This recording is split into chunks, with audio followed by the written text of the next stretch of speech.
Consolidação das leis do trabalho. Paramos na seção 3, da administração do sindicato. Artigo 522.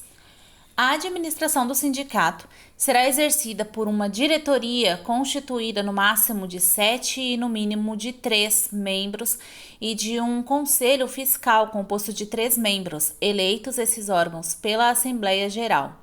Parágrafo 1. A diretoria elegerá, dentre os seus membros, o presidente do sindicato. Parágrafo 2. A competência do Conselho Fiscal é limitada à fiscalização da gestão financeira do sindicato. Parágrafo 3. Constituirão atribuição exclusiva da diretoria do sindicato e dos delegados sindicais a que se refere o artigo 523, a representação e a defesa dos interesses da entidade perante os poderes públicos e as empresas, salvo o mandatário com poderes outorgados por procuração da diretoria ou associado investido em representação prevista em lei. Artigo 523. Os delegados sindicais destinados à direção das delegacias ou seções instituídas na forma estabelecida no parágrafo 2 do artigo 517 serão designados pela diretoria dentre os associados radicados no território da correspondente delegacia. Artigo 524. Serão sempre tomadas por escrutínio secreto, na forma estatutária, as deliberações da Assembleia Geral concernentes aos seguintes assuntos. Alínea A. Eleição de associado para a representação da respectiva categoria prevista em lei. Alínea B. Tomada e aprovação de contas da diretoria. Alínea C. Aplicação do patrimônio. Alínea D. Julgamento dos atos da diretoria, relativos a penalidades impostas a associados. Alínea E. Pronunciamento sobre relações ou dissídio de trabalho e, neste caso, as deliberações da Assembleia Geral só serão consideradas válidas quando ela tiver sido especialmente convocada para esse fim, de acordo com as disposições dos estatutos da entidade sindical. O quórum para validade da Assembleia será de metade mais um dos associados quites. Não obtido nesse quórum em primeira convocação, reunir-se-á a Assembleia em segunda convocação com os presentes, considerando-se aprovadas as deliberações que obtiverem 2/3 dos votos. Parágrafo 1. A eleição para cargos de diretoria e conselho fiscal será realizada por escrutínio secreto durante 6 horas contínuas, pelo menos, na sede do sindicato, de suas delegacias e seções e nos principais locais de trabalho, onde funcionarão as mesas coletoras designadas pelos delegados regionais do trabalho. Parágrafo 2. Concomitantemente ao término do prazo estipulado para a votação, instalar-se-á em Assembleia Eleitoral Pública e Permanente na sede do sindicato a mesa apuradora, para a qual serão enviadas imediatamente pelos presidentes das mesas coletoras as urnas receptoras e as atas respectivas. Será facultada a designação de mesa apuradora supletiva sempre que as peculiaridades ou conveniências do pleito a exigirem. Parágrafo 3. A mesa apuradora será presidida por membro do Ministério Público do Trabalho ou pessoa de notória idoneidade, designado pelo Procurador-Geral da Justiça do Trabalho ou procuradores regionais. Parágrafo 4. O pleito só será válido na hipótese de participarem da votação mais de 2/3 dos associados com capacidade para votar. Não obtido esse coeficiente, será realizada nova eleição dentro de 15 dias, a qual terá validade se nela tomarem parte mais de 50% dos referidos associados. Na hipótese de não ter sido alcançado na segunda votação, o coeficiente exigido será realizado em terceiro e último pleito, cuja validade dependerá do voto de mais de 40% dos aludidos associados, proclamando o presidente da mesa apuradora, em qualquer dessas hipóteses, os eleitos, os quais serão empossados automaticamente na data do término do mandato expirante. Não tendo efeito suspensivo os protestos ou recursos oferecidos na conformidade da lei. Parágrafo 5. Não sendo atingido o coeficiente legal para a eleição, o Ministério do Trabalho, Indústria e Comércio declarará a vacância da administração a partir do término do mandato dos membros em exercício e designará administrador para o sindicato, realizando-se novas eleições dentro de 6 meses. Artigo 525. É vedada a pessoas físicas ou jurídicas estranhas ao sindicato qualquer interferência na sua administração ou nos seus serviços. Parágrafo único. Estão excluídos dessa proibição: a linha A, os delegados do Ministério do Trabalho, Indústria e Comércio, especialmente designados pelo ministro ou por quem o represente. A linha B, os que, como empregados, exerçam cargos no sindicato mediante autorização da Assembleia Geral. Artigo 526. Os embargos do sindicato serão nomeados pela diretoria respectiva ad referendo da Assembleia Geral, não podendo recair tal nomeação nos que estiverem nas condições previstas nos itens 2, 4, 5, 6, 7 e 8 do artigo 530, e na hipótese de o nomeador haver sido dirigente sindical. Também nas do item 1 do mesmo artigo. Parágrafo 2. Aplicam-se ao empregado de entidade sindical os preceitos das leis de proteção do trabalho e de previdência social, inclusive o direito de associação em sindicato. Artigo 527. Na sede de cada sindicato haverá um livro de registro autenticado pelo funcionário competente do Ministério do Trabalho, Indústria e Comércio e do qual deverão constar: a linha A. Tratando-se de sindicato de empregadores, a firma individual ou coletiva ou a denominação das empresas e sua sede, o nome, idade, estado civil, nacionalidade e residência dos respectivos sócios ou, em se tratando de sociedade, por ações dos diretores, bem como a indicação desses dados quanto ao sócio ou diretor que representar a empresa no sindicato. A linha B.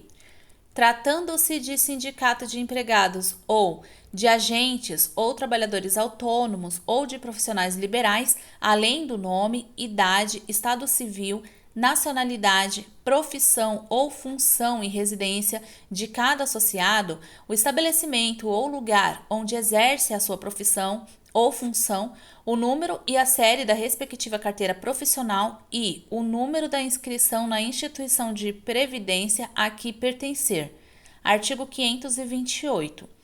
Ocorrendo dissídio ou circunstâncias que perturbem o funcionamento de entidade sindical ou motivos relevantes de segurança nacional, o ministro do Trabalho e Previdência Social poderá nela intervir por intermédio de delegado ou de junta interventora, com atribuições para administrá-la e executar ou propor as medidas necessárias para normalizar-lhe o funcionamento. Seção 4. Das eleições sindicais. Artigo 529.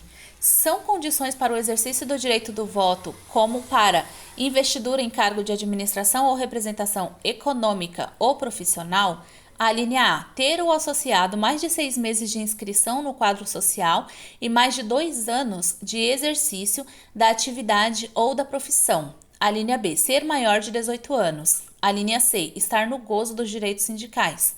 Parágrafo único. É obrigatório aos associados o voto nas eleições sindicais. Artigo 530. Não podem ser eleitos para cargos administrativos ou de representação econômica ou profissional, nem permanecer no exercício desses cargos. Inciso 1. Os que não tiverem definitivamente aprovadas as suas contas de exercício em cargos de administração. Inciso 2. Os que houverem lesado o patrimônio de qualquer entidade sindical. Inciso 3. Os que não estiverem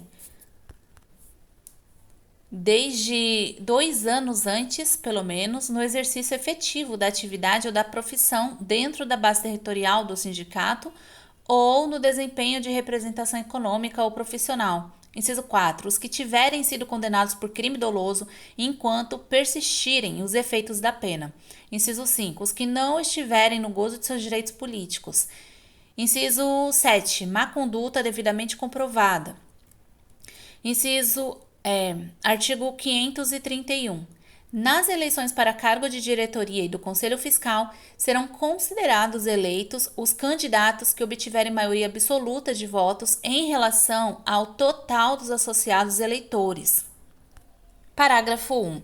Não concorrendo à primeira convocação, maioria absoluta de eleitores ou não obtendo nenhum dos candidatos essa maioria, proceder-se-á à nova convocação para dia posterior, sendo então considerados eleitos os candidatos que obtiverem maioria dos eleitores presentes. Parágrafo 2. Havendo somente uma chapa registrada para as eleições, poderá a Assembleia, em última convocação, ser realizada 2 horas após a primeira convocação, desde que no edital respectivo conste essa advertência. Parágrafo 3. Concorrendo mais de uma chapa, poderá o Ministério do Trabalho, Indústria e Comércio designar o presidente da sessão eleitoral, desde que o requeiram os associados que encabeçarem as respectivas chapas. Parágrafo 4. O Ministro do Trabalho, Indústria e Comércio expedirá instruções regulando o processo das eleições. Artigo 532. As eleições para a renovação da diretoria e do Conselho Fiscal deverão ser procedidas dentro do prazo máximo de 60 dias e mínimo de 30 dias antes do término do mandato dos dirigentes em exercício. Parágrafo 1. Não havendo protesto na ata da Assembleia Eleitoral ou recurso interposto por algum dos candidatos dentro de 15 dias a contar da data das eleições, a posse da diretoria eleita independerá da aprovação das eleições pelo Ministério do Trabalho, Indústria e Comércio. Parágrafo 2. Competirá a diretoria em exercício dentro de 30 dias da realização das eleições e, não tendo havido recurso, dar publicidade aos resultados do pleito, fazendo comunicação ao órgão local do Ministério do Trabalho, Indústria e Comércio das relações dos eleitos com os dados pessoais de cada um e a designação da função que vai exercer. Parágrafo 3. Havendo protesto na ata da Assembleia Eleitoral ou recurso interposto dentro de 15 dias da realização das eleições, competirá a diretoria em exercício encaminhar devidamente instruído o processo eleitoral ao órgão local do Ministério do Trabalho, Indústria e Comércio, que o encaminhará para a decisão do ministro de Estado. Nesta hipótese, permanecerão... De novo, parágrafo 3. Havendo protesto na ata da Assembleia Eleitoral ou recurso interposto dentro de 15 dias da realização das eleições, competirá a diretoria em exercício encaminhar devidamente instruído o processo eleitoral ao órgão local do Ministério do Trabalho, Indústria e Comércio, que o encaminhará para a decisão do ministro de Estado. Nesta hipótese, permanecerão na administração até o despacho final do processo a diretoria e o Conselho Fiscal, que se encontrarem em exercício. Parágrafo 4. Não se verificando as hipóteses previstas no parágrafo anterior, a posse da nova diretoria deverá se verificar dentro de 30 dias subsequentes ao término do mandato anterior. Parágrafo 5. Ao assumir o cargo, o eleito prestará por escrito e solenemente o compromisso de respeitar no exercício do mandato a Constituição, as leis vigentes e os estatutos da entidade. Seção 5 das Associações Sindicais de Grau Superior. Artigo 533. Constituem associações sindicais de grau superior as federações e confederações organizadas nos termos desta lei. Artigo 534.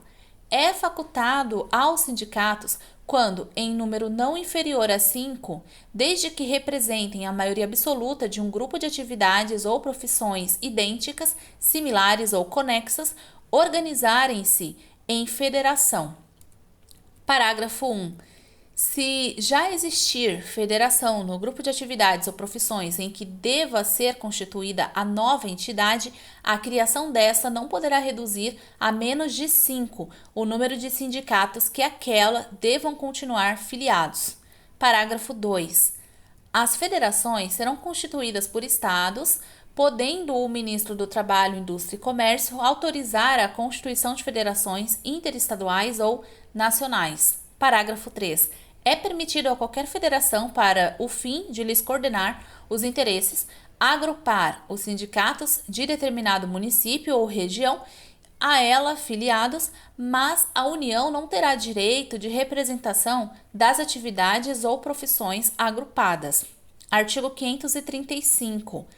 As confederações organizar-se-ão com o mínimo de 3 federações e terão sede na capital da República. Parágrafo 1.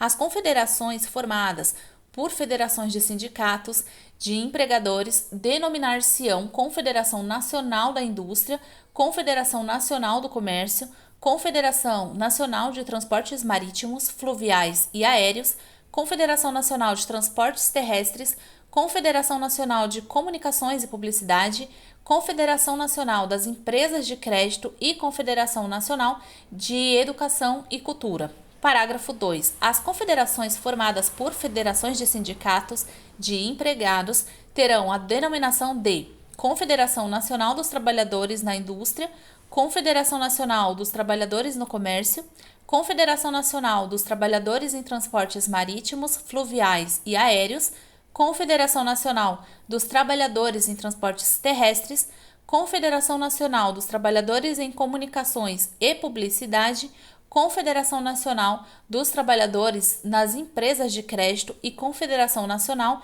dos Trabalhadores em Estabelecimentos de Educação e Cultura. Parágrafo 3. Denominar-se-á Confederação Nacional das Profissões Liberais a reunião das respectivas confederações. Parágrafo 4. As associações sindicais de grau superior da agricultura e pecuária serão organizadas na conformidade do que dispuser a lei que regular a sindicalização dessas atividades ou profissões. Artigo 537. O pedido de reconhecimento de uma federação será dirigido ao Ministro do Trabalho, Indústria e Comércio, acompanhado de um exemplar dos respectivos estatutos e das cópias autenticadas das atas da Assembleia de cada sindicato ou federação que autorizar a filiação. Parágrafo 1. A organização das federações e confederações obedecerá às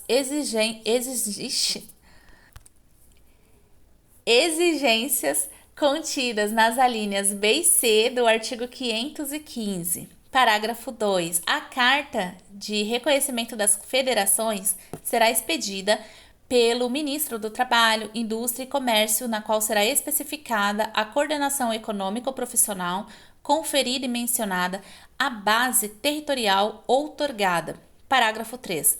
O reconhecimento das confederações será feito por decreto do Presidente da República.